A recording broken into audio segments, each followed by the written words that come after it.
Fine student, तो आज class में हम लोग 3 एडिटोरियल्स को देखने वाले हैं। What is the controversy surrounding Cerelac and Bournvita. जानते हो ना, बॉर्नवीटा और सेरेलैक्स को लेके बहुत ज़्यादा ही न्यूज़ में है ना, बहुत सारा चीज़ अभी दिखाया जा रहा है। और इससे पहले याद करो पतंजलि का प्रॉब्लम, पतंजलि का भी है ना, रामदेव को भी सुप्रीम कोर्ट के द्वारा फटकार लगाया गया, कंटेम्प्ट ऑफ कोर्ट है ना, उसके रूप में उसको लिया गया है। और जो मैनेजिंग डायरेक्टर जो है उनको भी कहा गया कि आपको बार बार बोला गया फिर भी आपसे मिस्टेक किए हो। तो ऑन सिमिलर लाइन सेरेलैक्स में भी प्रॉब्लम है, बॉर्नवीटा में भी प्रॉब्लम है, क्योंकि जो शुगर बाहर से बहुत ज़्यादा ऐड किया जा रहा है इसमें। तो ये बहुत ही बड़ा एडिटोरियल है और बहुत समझने वाला एडिटोरियल है स्टूडेंट। सेकेंड वन देखो, जनवरी 1 तारीख से जितने भी MG नरेगा वर्कर्स होंगे, मनरेगा वाले जितने भी वर्कर्स होंगे, सभी का जो पेमेंट होगा वो आधार बेस्ड पेमेंट सिस्टम से होगा। तो इसलिए जो एक्टिविस्ट है वो कहते हैं कि ये गलत चीज़ है, क्योंकि आधार बेस्ड पेमेंट सिस्टम में क्या हो रहा है कि मान लो कि थोड़ा नाम में कुछ प्रॉब्लम हो, बायोमेट्रिक्स में कुछ प्रॉब्लम हो, इंटरनेट कनेक्टिविटी में कुछ प्रॉब्लम हो, तो बेचारे लोग को मिल नहीं पाएगा पैसा। ठीक है, तो ये प्रॉब्लम। लास्ट वन देखो कि बहुत ज़रूरी है कि गिग वर्कर्स के लिए एक लीगल फ्रेमवर्क हो, है ना। गिग वर्कर्स देखते हो ना किस हिसाब से गिग वर्कर्स बढ़ रहे हैं, वही जो स्विगी डिलीवरी बॉयज़ सब है, डिलीवरी बॉयज़ सब है ना, प्लेटफॉर्म वर्कर्स सब, उबर के जो ड्राइवर्स हो गए, ओला के जो ड्राइवर्स हो गए, all are your gig workers. बेचारे लोग का ज़िंदगी बहुत ही जटिल है, बहुत ही चैलेंज भरा हुआ ज़िंदगी है। अब जो यहाँ पे सर्वे किया गया है, सर्वे देख के तुम लोग हैरान हो जाओगे कि बहुत स्थिति बहुत ज़्यादा ख़राब है इन लोग का। देखो राजस्थान का याद आ रहा होगा तुम लोग को। राजस्थान एकमात्र ऐसा राज्य है कि जो कम से कम डेयर किया है कि गिग वर्कर्स को प्रोटेक्शन होना चाहिए। अलग बात है कि वो अशोक गहलोत ने लेके आया था, बट अभी अशोक गहलोत का सरकार तो ख़त्म हो गया। लेट्स सी आगे देखते हैं कि क्या होगा वहाँ पे। तो चलो देखो एड्रेस देखते हैं हम लोग। What is the controversy surrounding Cerelacs and Bournvita. GS paper 2 social justice and governance, issues relating to development and management of social sector और services relating to health, education and human resources. ये तुम्हारा business Standard paper में आया था 18 अप्रैल को, और इसके वजह से बहुत ज़्यादा न्यूज़ फैला है इससे रिलेटेड। तो ये फिगर देखो स्टूडेंट, पहले इस फिगर को देखो और समझने का प्रयास करो। एक कॉमन ट्रेंड नज़र आएगा सबको कि जो शुगर जो ऐड किया जा रहा है, बाहर से जो शुगर ऐड किया जा रहा है, देखो स्टूडेंट, यदि प्रोडक्ट यदि शुगर वाला हो तो कोई प्रॉब्लम नहीं है। जैसे मान लो कोई चीज़ फ्रूट से बन रहा है और उसमें वो शुगर है तो कोई प्रॉब्लम नहीं है। प्रॉब्लम कब होता है, जब बाहर से आप शुगर ऐड कर रहे होते हो तो तब प्रॉब्लम होता है। और देखो जितने भी डेवलप्ड कंट्री है वहाँ पे ये सेरेलैक्स, ये जो नेस्ले कंपनी है, नेस्ले कंपनी ही सेरेलैक्स बनाती है। जानते हो नेस्ले कंपनी बहुत सारा चीज़ बनाती है, वर्ल्ड फेमस कंपनी है ये। तो डेवलप्ड कंट्री में ये थोड़ा सा भी शुगर ऐड नहीं करता है। तुम लोग जान के हैरान हो जाओगे, जितने कंट्री अंडर डेवलप्ड है या डेवलपिंग है वहाँ पे खूब शुगर ऐड कर रहा है लोग, नेस्ले कंपनी। तो देखो थाईलैंड में देखो 6 ग्राम्स पर पोर्शन ऐड किया गया। इथोपिया देखो 5, साउथ अफ्रीका देखो 4, पाकिस्तान देखो इंडिया से भी ज़्यादा है 2.7, इंडिया देखो 2.2। अब बहुत सारे सोर्सेज में देखो, बहुत सारे सोर्सेज में इंडिया का 2.2 लिखा गया है और बहुत सारे अलग अलग सोर्सेज में 2.7 में लिखा गया है। तो समझो कि 2 और 3 के बीच रेंज में है। बांग्लादेश में देखो 1.6, यूके में देखो 0, जर्मनी में देखो 0। तो कैसे 0 हुआ यहाँ पे, क्योंकि यहाँ पे स्ट्रिंजेंट रूल्स और रेगुलेशन है कि आप ऐड नहीं कर सकते। सेम कंपनी, अब देखो समझने वाली बात है, सेम कंपनी जो दुनिया में सामान बनाती है, सेम सामान बनाती है, और अलग अलग कंट्री में अलग अलग सामान बेचा जा रहा है, अलग अलग कंट्री में अलग अलग शुगर डाल के बेचा जा रहा है। गलत है कि नहीं है बताओ। हाँ, और WHO के हिसाब से देखोगे तो जो बच्चा 3 साल से छोटा हो, बिफोर 3 ईयर्स, उसको कभी भी शुगर एडेड प्रोडक्ट्स नहीं देना चाहिए। इससे क्या होगा, उसका जो पैनक्रियाज होगा, पैनक्रियाज में प्रॉब्लम हो सकता है, और आने वाले समय में ओबेसिटी का प्रॉब्लम हो सकता है। ओबेसिटी मतलब वही मोटापा का प्रॉब्लम हो सकता है, क्योंकि वो बहुत ही एडिक्टिव चीज़ है। शुगर यदि बच्चे लोग को 3 साल से नीचे बच्चे लोग को यदि खिलाया जाए तो वो एडिक्टिव हो जाएगा, उससे एडिक्शन हो जाएगा उस चीज़ का। अब बाद में बहुत प्रॉब्लम हो सकता है पैनक्रियाज सब में। अब पैनक्रियाज में यदि प्रॉब्लम हुआ तो बाद में ओबेसिटी का प्रॉब्लम बहुत दिखता है। तो ये प्रॉब्लम है, समझ गए स्टूडेंट। तो यहाँ पे समझते देखो, तुम्हारा इसका टेस्टिंग हुआ स्विस एनजीओ, जो स्विट्ज़रलैंड का जो एनजीओ है, उसने क्या पाया कि जो नेस्ले का जो बेबी प्रोडक्ट्स यानी कि सेरेलैक्स जो है, जो भारत में बेचा जा रहा है, जो अफ्रीका में बेचा जा रहा है, या बहुत सारे लैटिन अमेरिकन कंट्रीज़ में, जो साउथ अमेरिकन कंट्रीज जो है वहाँ जो बेचा जा रहा है, वहाँ तो शुगर कंटेंट बहुत ज़्यादा है, जबकि यूरोपियन मार्केट्स में नहीं है शुगर प्रोडक्ट्स। बाहर से शुगर कुछ भी ऐड नहीं किया जा रहा है। तो ये क्यों, इस तरह का वेरिएशंस क्यों? अब देखो, अब जब सेरेलैक्स से ये पूछा गया, यानी कि नेस्ले से जब पूछा गया ये चीज़, तो नेस्ले ने बताया कि इंडिया तो अलाउ करता है, हाँ हम 20% तक अलाउ करते हैं शुगर एडेड, 20% तक हम अलाउ करते हैं, ऐसा नहीं कि नहीं करते, करते हैं, वही अलाउ। एक्टिविस्ट लोग जो है वो कहते हैं कि भाई अलाउ करता है इसका मतलब थोड़ी कि तुम डाल दोगे, तुमको पता नहीं है कि WHO ने क्या बोला, तुमको पता नहीं है कि 3 साल से पहले बच्चा लोग को शुगर नहीं देना चाहिए, तुम्हारा अपना मोरल राइट्स क्या हुआ, तुम्हारा अपना एथिक्स क्या कहता है, तुमको ऐड बिल्कुल नहीं करना चाहिए, भले ही वो कंट्री अलाउ करे नहीं करे। तुम यूके में तो नहीं किया, तुम और इंपॉर्टेंट जो डेवलप कंट्री है वहाँ पे तुम एक भी ऐड नहीं कर रहे हो, 0% है वहाँ पे, तो ऐसे कंट्री में क्यों ऐड कर रहे हो? तो मेजर हेल्थ कंसर्न है ये। तो बात समझ गए ना? देखो, सर्वे के हिसाब से ये पाया गया कि जितने भी 15 सेरेलैक्स प्रोडक्ट्स, जो देखो सेरेलैक्स कब से खिलाया जाता है बच्चे लोग को, 6 मंथ के बाद दिया जाता है, 6 मंथ से पहले ब्रेस्ट फीडिंग, और 6 मंथ के बाद तुम्हारा क्या ब्रेस्ट फीडिंग भी होगा, अलॉन्ग विथ सेरेलैक्स भी दिया जाता है, समझ गए ना? तो जितने भी 6 मंथ्स ओल्ड बेबीज़ है उसके जो 15 सेरेलैक्स प्रोडक्ट्स हैं, यूके में, जर्मनी में, उसमें कुछ भी शुगर ऐड नहीं किया जाता है, जबकि इंडिया ऐसा कंट्री में देखो 2.7 ग्राम्स ऐड किए जा रहे हैं। हाँ, कई सोर्स में 2.2 लिखा गया है और कई सोर्स में 2.7 लिखा गया है, तो आप रेंज ले लो 2 से लेकर 3 तक ले लो, समझ गए ना? जैसे इथोपिया और थाईलैंड में तो उससे भी ज़्यादा है 6 ग्राम्स। तो ये क्यों? जबकि WHO ने बोला है, बार बार बोला है ये चीज़ कि एडेड शुगर बिल्कुल भी नहीं होना चाहिए, यदि 3 साल से छोटा बच्चा है तो उसको बिल्कुल भी नहीं होना चाहिए। जहाँ तक सवाल है भारत का, तो भारत में हम लोग लिमिटेड अमाउंट ऑफ सुक्रोस और फ्रुक्टोस ये बेबी फूड में हम लोग अलाउ करते हैं, लिमिटेड अमाउंट 20% तक, उससे ज़्यादा नहीं। एक तो हमारा भी गलती है, उन लोगों को बोलने का हो गया, जब क्वेश्चन पूछा जा रहा है क्यों दे, तो वो बोल रहा है कि आपका लॉ अलाउ कर रहा है, तो सबसे पहले हमें भी रेक्टिफाई करना होगा यहाँ पे। अब देखो, जिस हिसाब से दुनिया में ओबेसिटी बढ़ रहा है, हिडन हंगर बढ़ रहा है, तो ज़रूरी है ये सब चीज़ पे काम करना। MDH का भी देखो रिसेंट है ना, तो यूनियन कंज्यूमर अफेयर्स मिनिस्टर ने FSSAI को बोला कि आप अप्रोप्रिएट एक्शंस लो इसके अगेंस्ट। मतलब इसको पूछा गया तो यही बोला कि इंडियन लॉ अलाउ करता है, इंडियन रेगुलेशन अलाउ करता है, इसलिए हम डाले हैं।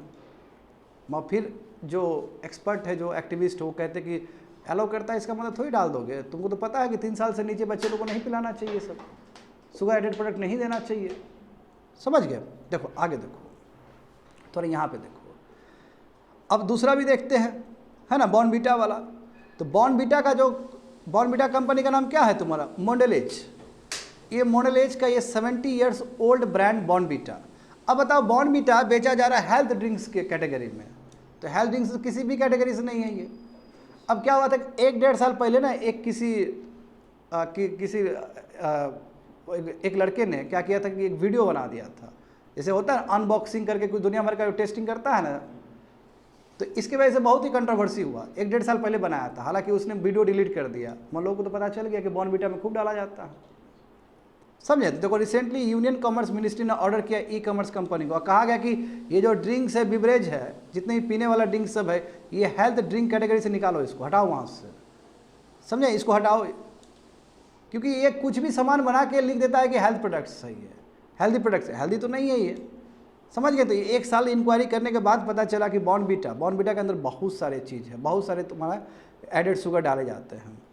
तो advisory follows the FSSAI recent request to online shops do not categorize dairy, cereals और mild based drinks as health drinks। देखो अब क्या आया कि अब cereals, dairy, milk based drinks को आप हेल्थ ड्रिंक्स कैटेगरी में नहीं डाल सकते हो, समझ गए ना स्टूडेंट? बट सबसे बड़ा सवाल ये है कि अभी भी कोई ऑफिशियल डेफिनेशन नहीं है तुम्हारा हेल्थ ड्रिंक्स का मतलब क्या होता है, तो इसलिए फ़ायदा उठाता है ऐसा कंपनी सब, और आंख बंद करके हेल्थ ड्रिंक्स में डाल दे रहा है, बात समझे? बट हमारे पास होना चाहिए ना FSSAI, जो भारत का फूड रेगुलेटर है, हाँ, तो यस, फूड रेगुलेटर के पास डेफिनेशन जरूर होना चाहिए, रेगुलेशन जरूर होना चाहिए कि आखिर ये हेल्थ ड्रिंक्स का मतलब क्या है, समझ गए ना, हालांकि वो कैटेगरी से हटा दिया गया है सभी को।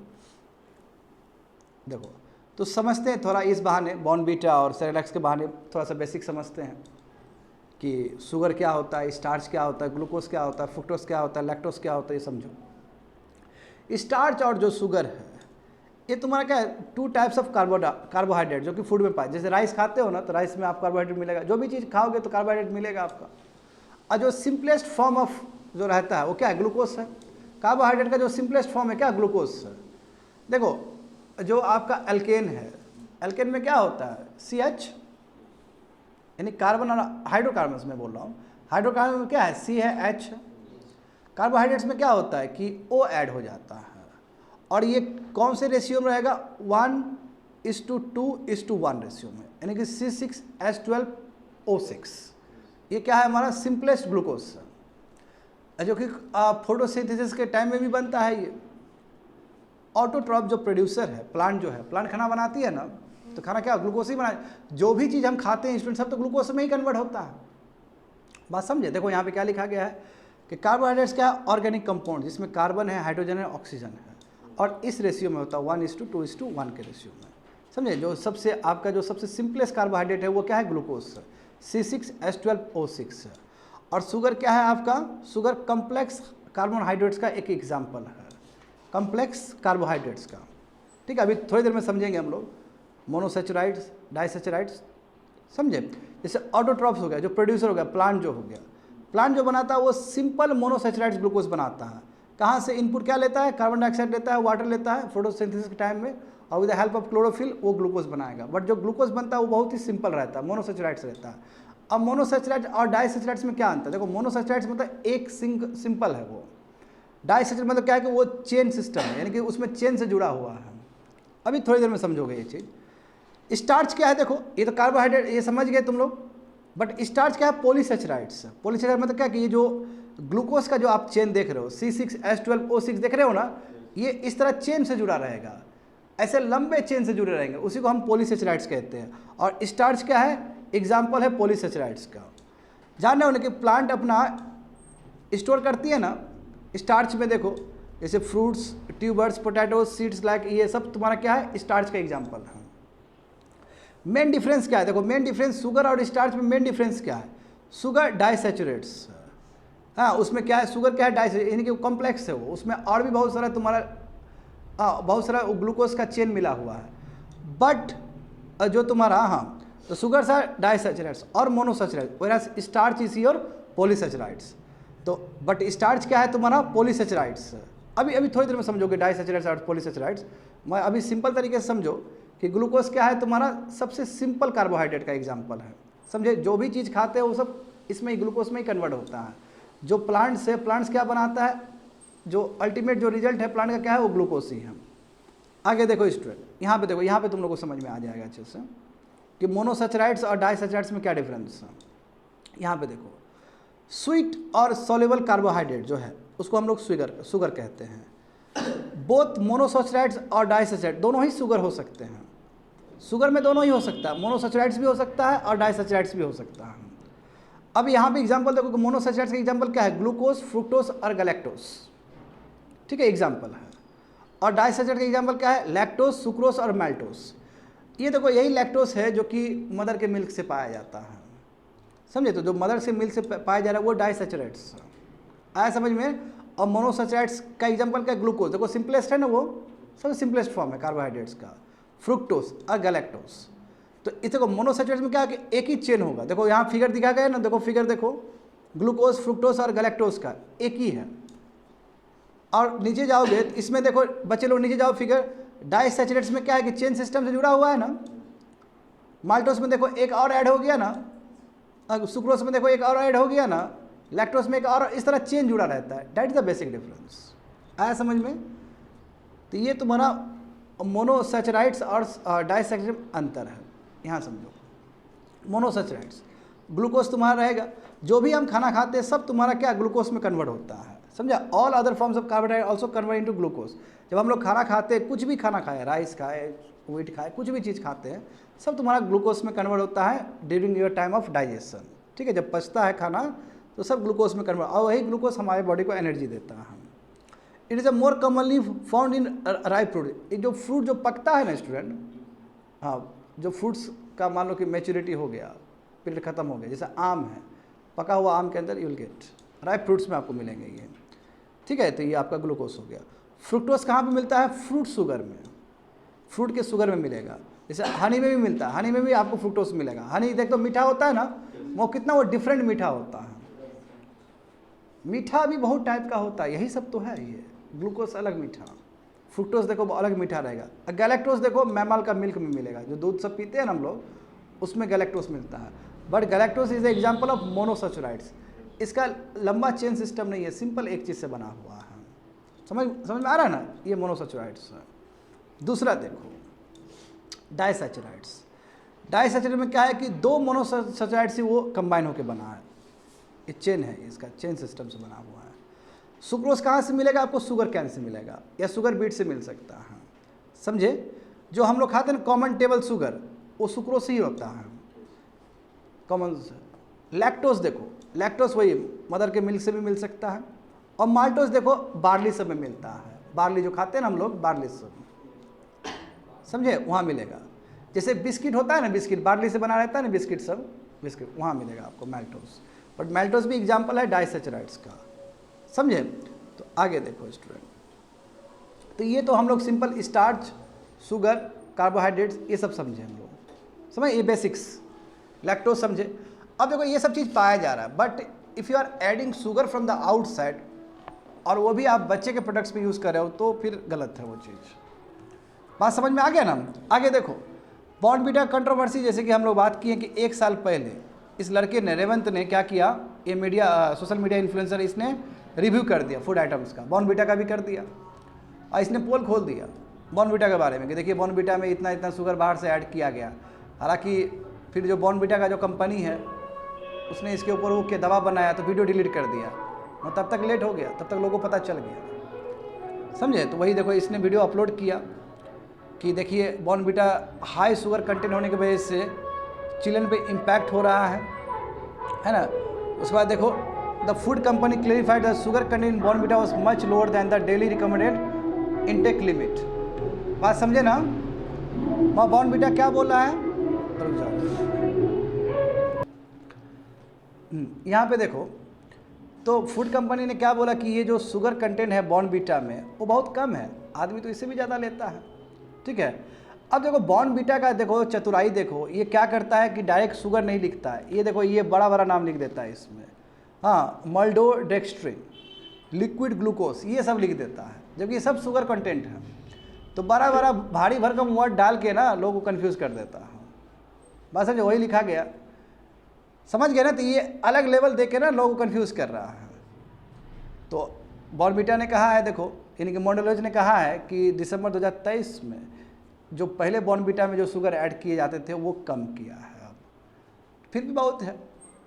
और दूसरी बात है कि कंज्यूमर कैसे ठग रहा है, तुम दूसरा दूसरा लिख के वहाँ पे, लोग क्या बुझने आएगा, हाँ, लोग क्या बुझने आएगा, मल्टोडेक्स्ट्रिन क्या होता है, लिक्विड ग्लूकोज क्या होता है, ये सभी चीज़ क्या है, ये सभी चीज़ तुम्हारा एडेड शुगर है एक्चुअल में। बात समझे। आगे देखो Bournvita has very high added sugar, बहुत ज़्यादा है इसके अंदर स्टूडेंट। यदि बॉर्नवीटा पी रहे हो तो इसमें क्या है कि 87 ग्राम्स ऑफ कार्बोहाइड्रेट पर 100 ग्राम, और जिसमें से देखो 50 ग्राम शुगर कंटेंट है, 50 ग्राम, और उसमें से 50 ग्राम से देखो इधर 37.4 ग्राम इज सुक्रोज और एडेड शुगर, समझ रहे हो ना। यानी कि 50 ग्राम आपका शुगर कंटेंट, शुगर कंटेंट तो बहुत तरह का हो सकता है, नेचुरल भी हो सकता है, जो बाहर से जो मिलाया जा रहा है उसमें से 37 ग्राम बाहर से एडेड शुगर है, वही सुक्रोज है वो, तब तो ये तो बहुत ज़्यादा ही ऐड कर रहा है, समझे। दूसरा देखो मेल्टिंग ऑल्सो प्रोड्यूसेस, हाँ, एक मेल्टिंग एक प्रोसेस होता है स्टूडेंट। इसमें क्या है कि आप सीरियल्स को जर्मिनेट करते हो, उसको ड्राई करते हो, उसको रोस्ट करते हो, फिर उसको पाउडर बनाते हो, तब फिर शुगर बनता है। तो वो भी एक तरह से शुगर सी है, एडेड शुगर ही है, वो सब यूज़ करता है इस प्रोडक्ट में। उससे क्या होता है तुम्हारा थोड़ा डिफरेंट लगता है, टेस्ट ना बहुत अलग लगता है। देखो once we germinate a grain, the starch in the grain break down to the sugar by the action of group of enzymes called amylase। जब इसको रोस्ट किया जाता है तो एक नाइस फ्लेवर आएगा। आखिर ये फ्लेवर के चक्कर में ना, यानी कि फ्लेवर जो आ रहा है ये मेल्टिंग प्रोसेस से आ रहा है, बट ये मेल्टिंग प्रोसेस खुद तुम्हारा शुगर ऐड करने वाला प्रोसेस। बात समझे? तो maltose is nothing but 2 units of glucose. देखो ये भी तो 2 यूनिट्स ऑफ ग्लूकोज है ना। तो अपार्ट फ्रॉम एडेड शुगर, देखो शुगर तो ऐड किया ही है लोग अलग से। चॉकलेट पाउडर कंटेंट्स, देखो ये सब है, इसमें ये है तुम्हारा लिक्विड ग्लूकोज है, मेल्टोस है। तो कहने का मतलब क्या, शुगर बहुत ज़्यादा ही शुगर ऐड किया जा रहा है, और अलग अलग सोर्सेज से भी उसमें और भी बहुत सारी चीज़ें ऐड किया जा रहा है जो हेल्थ के लिए बिल्कुल भी ठीक नहीं है। तो बताओ बॉर्नवीटा को कैसे आपने हेल्दी ड्रिंक्स रख दिया कैटेगरी में? गलत हुआ कि नहीं हुआ बताओ? एक तो आपका जो लेवलिंग है वो भी गलत है, भारी भारी दे रहे हो, लोग कंज्यूमर को समझ ही में नहीं आएगा, वो सभी चीज़ आपका एडेड शुगर ही है। बात समझे? आगे देखो, extra sugar puts unnecessary pressure on the baby pancreas. मैंने शुरू में कहा था ना कि चाहे सेरेलैक्स प्रोडक्ट में आपका जो आ रहा है अलग से एडेड शुगर, देखते हो 2.7 ग्राम है कि नहीं है। बॉर्नवीटा में भी अभी देखे थे हम लोग कि 37 ग्राम एक्स्ट्रा तुम्हारा शुगर जा रहा है। तो ऐसे यदि शुगर ऐड हो रहा है और बच्चे लोग इसको पिएंगे, 3 साल से नीचे वाले बच्चे पिएंगे, तो उसको इम्पैक्ट करेगा, बहुत गंदा इम्पैक्ट करेगा। देखो जो बच्चा लैक्टोज पी रहा है, माँ का दूध पी रहा है, तो माँ का जो दूध होता है वो उतना स्वीट नहीं होता है, उतना मीठा नहीं होता है, समझ गए ना।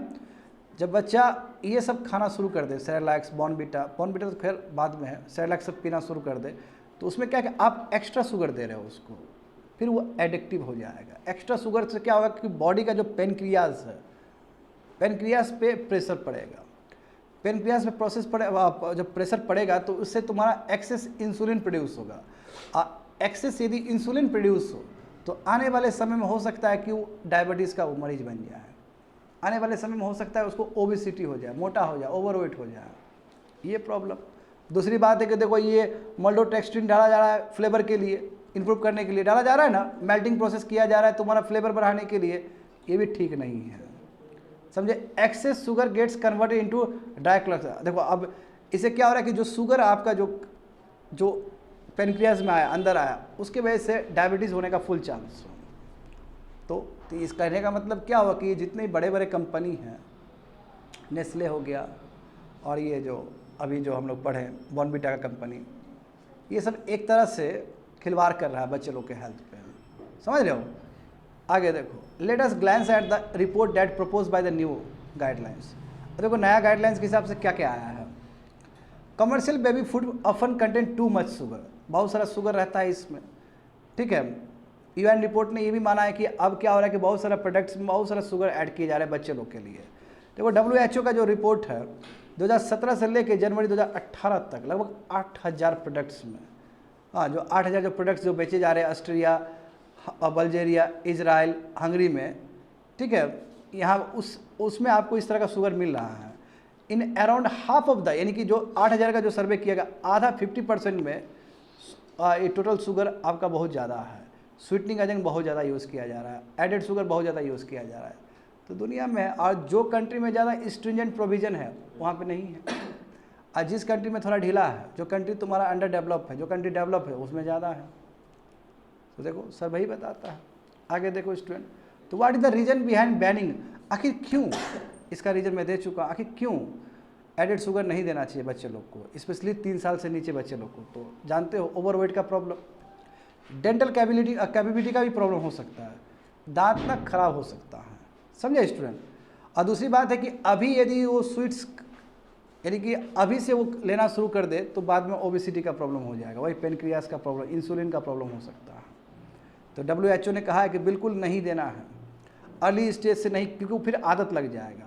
तो it is also called on countries to reduce free sugar intake in children, बच्चे लोग को नहीं देना चाहिए, फ्री शुगर बिल्कुल भी नहीं देना चाहिए, समझे। आगे देखो, तो what about the FSSAI regulation. तो सबसे बड़ा गड़बड़ी तो यही है, हम कहते हैं इंडिया में क्या है तुम्हारा कि sucrose and fructose as a source of carbohydrate, ठीक है, हम 20% हम मिला सकते हैं, 20% लिमिट तक दिया गया है, इसी का फ़ायदा उठाता है ये सब कंपनी सब। तो इंडिया को चाहिए कि यहाँ वो कम करें, समझे। और इंडिया ने राइटली वो सही किया है, बॉर्नवीटा का है ना, वो हेल्थ ड्रिंक से हटा दिया, वो तो सही काम किया है, समझ गए ना। तो ये इशू है कंप्लीटेड। आगे देखो स्टूडेंट, आगे बहुत सिंपल है, देखो mandatory Aadhaar based payment system for MG NREGA workers, है ना, activist are up in arms, GSP 2 social justice and governance. welfare schemes for vulnerable sections of the population by the center and states, and the performance of these schemes, mechanism, laws, institution and bodies constituted for the protection and betterment of this vulnerable section। ये Hindu paper में आया था 28 मार्च को। देखो मामला क्या है। देखो अब से ना जनवरी 1 तारीख 2024 से जितने भी मनरेगा वर्कर्स होंगे, मनरेगा का मतलब क्या है कि जो 100 दिन का आपको गारंटी देता है, 100 दिन तक के लिए आपको जॉब मिलेगा रूरल एरियाज़ में, अर्बन में नहीं, रूरल्स में, गांव देहात में, ठीक है। और अनस्किल्ड मैनुअल काम करना, वही गड्ढा उड्ढा खोदना है, ठीक है ना, तो दिया जा रहा है पैसा आपको। 1 तारीख 2024 से क्या होगा कि जितने भी एमजी नरेगा होंगे, एमजी नरेगा वाले जो वर्कर्स होंगे, उसका जो पेमेंट का जो सिस्टम होगा वो आधार बेस्ड होगा, यानी कि आधार कंपलसरी है। हम जानते हैं कि आधार में बहुत प्रॉब्लम भी है, बात समझे ना। हाँ, तो वही एक्सपर्ट बता रहे कि ये गलत हो जाएगा, फिर इससे प्रॉब्लम हो जाएगा, ये नहीं होना चाहिए, आइडेंटिफिकेशन का तरीका ये नहीं होना चाहिए। अब क्यों एक्सपर्ट ऐसा बता रहे हैं, तो ये देखो पहले तो प्रोसीजर समझ लेते हैं। प्रोसीजर क्या है, जो वर्कर का जो यूनिक 12 डिजिट का आधार नंबर है वो जॉब कार्ड के साथ एसोसिएट किया जाएगा। जैसे मान लो जॉब कार्ड मिलेगा ना एमजी नरेगा का वर्कर का जॉब कार्ड, तो जॉब कार्ड के साथ आधार कार्ड लिंक हो जाएगा। अब फिर उसके बाद बैंक अकाउंट लिंक कर दिया जाएगा, समझे, ताकि बैंक अकाउंट में आएगा तो उसको मिल जाए पैसा, आधार। उसके बाद देखो वही एनपीसीआई के साथ, डेटाबेस के साथ जोड़ दिया जाएगा। एनपीसीआई जानते हो ना, जितने भी डिजिटल ट्रांजैक्शन होता है सब एनपीसीआई करता है। हाँ, द गवर्नमेंट सेज डैट कि आधार बेस्ड पेमेंट सिस्टम इम्प्लीमेंटेशन से क्या होगा कि जो भी लीकेज हो रहे हैं, क्योंकि आदमी को यदि पैसा दिया जाए और वो यदि वेतन दे तो वो भी प्रॉब्लम है, करप्शन हो जाता है, तो इससे करप्शन कम हो जाएगा, स्पीडी पेमेंट हो जाएगा, और जो रिजेक्शन हो रहा है वो रिजेक्शन नहीं होगा। मगर इसके ठीक उलट एक्टिविस्ट करें कि ऐसा नहीं है, आधार में बहुत प्रॉब्लम है। तो क्या क्या प्रॉब्लम है यहाँ पे देखो, क्या क्या चैलेंजेस है। इंटरनेट कनेक्टिविटी का, गांव एरिया में हो सकता है नेट नहीं हो, नेटवर्क इशू, फिंगर, वही बायोमेट्रिक्स का प्रॉब्लम, कई बार होता है ना बायोमेट्रिक्स मैच ही नहीं कर रहा है, वर्कर तो है बेचारा, काम करते करते आपका बायोमेट्रिक्स भी तो चेंज हो जाता है, यानी कि सही नहीं रहता उस समय, समझे। फिंगरप्रिंट, डिसेबल, मान लो कोई डिसेबल आदमी तो उसके लिए बहुत प्रॉब्लम। नेम का डुप्लीकेशन सेम ना आया, मान लो कि समथिंग कुमार दोनों का नाम सेम है, प्रॉब्लम हो जाएगा। अवेयरनेस नहीं है लोगों में, ऑथेंटिकेशन में प्रॉब्लम है ना, एलिमिनेशन ऑफ नेम, नाम मान लो कि नाम वहाँ से हटा दिया गया। स्पेलिंग में प्रॉब्लम, जान रहे हो स्पेलिंग में कितना, क्योंकि मशीन तो पहचानेगा किसी को नहीं। मान लो कुमार है तो वहाँ पे ई लगा दिया, कुमार में ए के बदले में ई लगा दिया, तो उसको पैसा ही नहीं मिलेगा। फिर एफिडेविट करो, दुनिया भर का चीज़, तो कहाँ से उतना वर्कर के पास कहाँ समय रहेगा, या फिर उतना नॉलेज कहाँ से रहेगा, ये प्रॉब्लम है। देखो अब जो रिसर्च हुआ है उसके आधार पे अभी क्या पाया गया कि 26 करोड़ वर्कर्स जो एमजी नरेगा में रजिस्टर्ड है, उसमें से 5 करोड़ लगभग वर्कर का डेटाबेस ही ख़त्म है, यानी कि वहाँ से डिलीट कर दिया गया है। मगर गवर्नमेंट कहती है कि गलत है, ऐसा नहीं है। ये रिसर्च के आधार पे पाया गया कि लगभग 5 करोड़ आदमी का जो डेटाबेस है वो ख़त्म हो गया। एनपीसीआई डेटाबेस मेंटेन करेगी ना कि कितने वर्कर्स उसमें शामिल हुए हैं, तो 26 करोड़ में लगभग 5 से लेकर 6 करोड़ आदमी का डेटाबेस ही नहीं है, तो ये बेचारे लोगों को तो पैसा नहीं मिलेगा। फिर आगे देखो, तो गवर्नमेंट कहती है कि देखो ऐसा है कि 14 करोड़ ही एक्टिव वर्कर्स है, आज जितना एक्टिव वर्कर्स है उसी को पैसा मिलेगा, जो बात है। तो एक्टिव वर्कर का डेफिनेशन क्या होता है? एक्टिव वर्कर का मतलब वो वर्कर जो कम से कम एक दिन काम किया हो 3 फाइनेंशियल ईयर्स में, 3 साल का जो फाइनेंशियल उसमें कम से कम एटलीस्ट 1 डे काम किया हो, वो active workers as per the government. बात समझ रहे हो ना। मगर जो एक्सपर्ट है, जो एक्टिविस्ट है, वो बताते कि ऐसा नहीं है। बहुत सारे जो लोग हैं जो काम कर रहे हैं बट उनको पैसा नहीं मिला बिकॉज ऑफ डैट प्रॉब्लम्स, कि इंटरनेट कनेक्टिविटी नहीं है ना, बायोमेट्रिक्स का प्रॉब्लम है, ये सभी चीज़। तो वही क्रिटिक्स का वही मानना है कि आप 100% जो आधार बेस्ड पेमेंट सिस्टम कर रहे हो ये ठीक नहीं है, समझे, क्योंकि बहुत सारे लोगों को नहीं मिल पाएगा। दिस इंक्लूड केसेस देखो जहाँ पे डिस्क्रिपेंसी, जहाँ पे एरर्स हो 2 डॉक्यूमेंट्स के बीच में, आधार के बीच में, जॉब कार्ड के बीच में, जहाँ पे स्पेलिंग में प्रॉब्लम्स हो, तो ऐसे केस में क्या होगा, वर्कर का नाम ही नहीं आएगा, और वर्कर का नाम नहीं आएगा तो वर्कर को पैसा नहीं मिलेगा, तो ये प्रॉब्लम। समझ गए स्टूडेंट, कंप्लीटेड। आगे देखो, India urgently needs a legal framework for gig workers. Gig work, देखो यही, ये बहुत अच्छा सर्वे, बहुत अच्छा हुआ इसमें जो आंकड़ा जो निकल के आया है ना, तो वो बताता है कि गिग वर्कर्स का स्थिति क्या है कंट्री में। GS paper 3 economic development, Indian economy and issues relating to planning, mobilisation of resources, growth, development and employment. ये बिजनेस स्टैंडर्ड पेपर में आया था 14 मार्च को। देखो अभी एक सर्वे हुआ है, इस सर्वे का नाम क्या है, प्रिजनर्स ऑन व्हील्स। देखो कितना मस्त टाइटल दिया गया है कि जो प्रिजनर्स है वो व्हील्स में, यानी गाड़ी चलाने वाला प्रिजनर्स। और कौन किया है ये survey, University of Pennsylvania, United States का एक स्टेट, और इंडिया का भी एक ऑर्गेनाइजेशन जिसका नाम है Indian federation of app based transport workers. तो सिंपल समझो कि एक सर्वे आया है, ठीक है। अब इसमें देखो ये मैं बोल रहा हूँ, बढ़िया समझना, लगभग 83% जो कैब ड्राइवर्स है जो ओला चलाते हैं, ओबर चलाते है ना, ओला ओबर वाला, उसमें से 83% जो ड्राइवर्स है और 78% जो डिलीवरी पर्सन जो आते हैं ना, स्विगी डिलीवरी हो गए, घर घर पहुँचाने के जो आ रहे हैं, वो 10 घंटा से ज़्यादा काम कर रहे हैं एक दिन में 10 घंटा से ज़्यादा काम कर रहे हैं, नंबर 1। और इसमें से बच्चे लोग 60% जो है, इसमें से जो 60% है वो 12 घंटे से भी ज़्यादा काम कर रहा है। 60% ऑफ देम कैब ड्राइवर्स और तुम्हारे डिलीवरी बॉयज 60% देखोगे तो उसमें से 12 घंटे से भी ज़्यादा काम कर रहा है। यानी कि 83% कैब ड्राइवर्स तो काम कर ही रहा है 10 घंटा, 78% डिलीवरी पर्सन तो 10 घंटा काम कर ही रहा है। इसमें से भी टोटल 60% देखो तो वो 12 घंटा से भी ज़्यादा काम कर रहा है, नंबर 1। अब ये भी हैरान हो जाओगे, इसमें भी देखो कास्टिज्म है। 60% जो ड्राइवर जो शेड्यूल कास्ट से है, शेड्यूल ट्राइब से, वो 16 घंटा काम कर रहा है। जबकि दूसरे कैटेगरी जो अनरिजर्व्ड है, तुम्हारा ओबीसी हो गया या जनरल कैटेगरी हो गया, वो मात्र तुम्हारा 16% है जो कि 16 घंटा काम कर रहा है। इसका मतलब यहाँ पे भी शोषण है, समझ में आ रहा है ना। जो शेड्यूल कास्ट का है, जो शेड्यूल ट्राइब्स का है, मान लो कि 100 वर्कर्स है, 100 वर्कर्स है जो शेड्यूल कास्ट के शेड्यूल ट्राइब, उसमें 60 जो वर्कर्स है वो 16 घंटे से भी ज़्यादा काम कर रहे हैं। समझ रहे हो बात को ना। अब इसमें से देखो, for 48% delivery person and 40% of drivers they are no weekly off days. यानी कि लगभग 50% जो डिलीवरी बॉयज़ हैं और लगभग 40% जो ड्राइवर्स सब है, जो गीग इकोनॉमी के हिस्सा है, उसको एक दिन भी छुट्टी नहीं मिलता है। तो माइंड का स्थिति खराब हो जाएगा ना। एक 16 घंटा काम कर रहे हो और वो भी कंटिन्यूस काम करना है, एक दिन भी छुट्टी नहीं है, क्या स्थिति है देखो। और उसका कमाई देखो ना। हाँ, जो भी सर्वे देखो, अब सर्वे किससे करवाया गया, 10,000 कैब ड्राइवर से और डिलीवरी पर्सन्स को इकट्ठा करके ये सर्वे करवाया गया। तो वहाँ पे क्या पाया गया कि 43% जो लोग थे सर्वे में, वो तुम्हारे एक दिन में 500 से कम कमा रहे हैं। 500 से कम का मतलब क्या होगा, मैक्सिमम वही 15,000, सही बात है ना। और थर्ड ऑफ द डिलीवरी, यानी कि तुम्हारे third of the delivery boys, 8/3 of the delivery boys, 33% जो बॉयज़ है, डिलीवरी बॉयज़ सब, जो डिलीवरी वर्कर्स सब है, वो देखो 10,000 से भी कम कमा रहा है। काम 12 घंटा से ज़्यादा, एक दिन भी छुट्टी नहीं, कमाई कितना हो रहा है, 10,000 से 15,000 के बीच में हो रहा है। ये स्थिति है।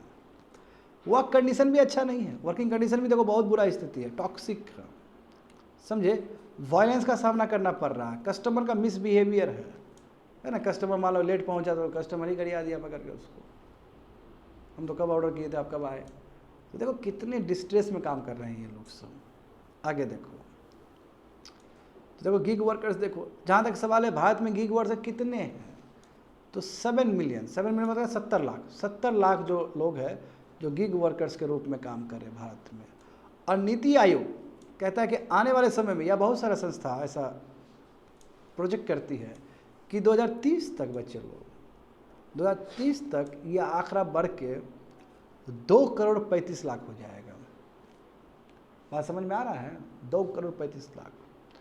तो इसका मतलब इतना ज़्यादा क्वांटम जंप होगा वर्कर्स का, तो प्रोटेक्शन तो देना पड़ेगा आपको, नहीं तो हालत ख़राब हो जाएगा इन लोग का।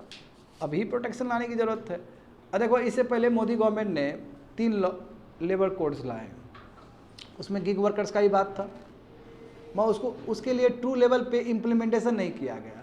ट्रू लेवल देखो, खाली लॉ लाना ही बड़ी बात नहीं है, खाली कोड लाना ही बड़ी बात नहीं है, उसके लिए आपको रूल्स और रेगुलेशन फ्रेम करना पड़ेगा। तो रूल्स और रेगुलेशन मिसिंग है, सबसे बड़ा प्रॉब्लम ये है, समझे।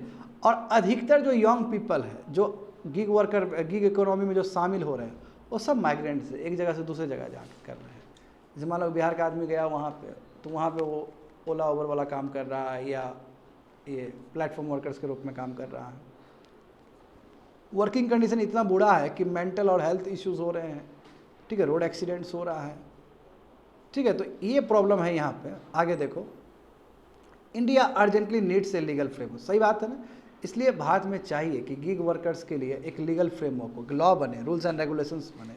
हाँ, जो 4 कोड आया था उसमें एक कोड है जो पार्लियामेंट ने पास किया था, उसमें बात है गिग वर्कर्स का, बट अनफॉर्चुनेटली रूल्स और रेगुलेशन ठीक से फ्रेम ही नहीं हुआ ऑल इंडिया लेवल पे। सबसे बड़ा प्रॉब्लम ये है इसका। हमें लेजिस्लेटिव प्रोटेक्शन देना होगा गिग वर्कर्स को, यानी कि लॉ बनाने होंगे, डेडिकेटेड लॉ बनाने होंगे।